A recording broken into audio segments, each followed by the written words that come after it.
ഇടുക്കി കാന്തല്ലൂരിൽ ഭീതി പരത്തി കാട്ടാനകൾ. ജനവാസ മേഖലയിൽ ഇറങ്ങിയ കാട്ടാനകൾ വിനോദസഞ്ചാരികൾക്ക് നേരെ പാഞ്ഞടുത്തു. പ്രദേശത്ത് വ്യാപകമായി കാട്ടാനകൾ കൃഷി നശിപ്പിച്ചു. ജനവാസ മേഖലയിലേക്ക് കടക്കാതിരിക്കാൻ വനം വകുപ്പ് നിരീക്ഷണം ശക്തമാക്കി.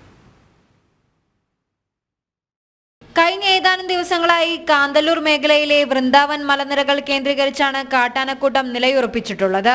ജനവാസ മേഖലയിലേക്ക് കാട്ടാനക്കൂട്ടം എത്തിയിരുന്നില്ല.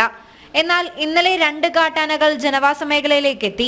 പിന്നാലെ കൂട്ടമായി എത്തിയ കാട്ടാനക്കൂട്ടം വ്യാപകമായി കൃഷി നശിപ്പിച്ചു.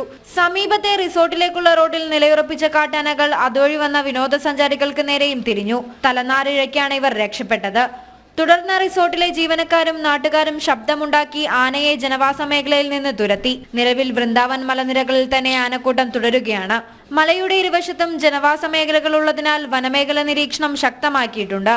ജനവാസ മേഖലയിലേക്ക് വീണ്ടും ആന എത്താതിരിക്കാനുള്ള നടപടികളാണ് വനം വകുപ്പ് സ്വീകരിച്ചുകൊണ്ടിരിക്കുന്നത്. അതേസമയം ജനവാസ മേഖലയിലേക്ക് വീണ്ടും ആനക്കൂട്ടം വരാനുള്ള സാധ്യതയുള്ളതിനാൽ കടുത്ത ആശങ്കയിലാണ് പ്രദേശവാസികൾ. ജനം, ഇടുക്കി.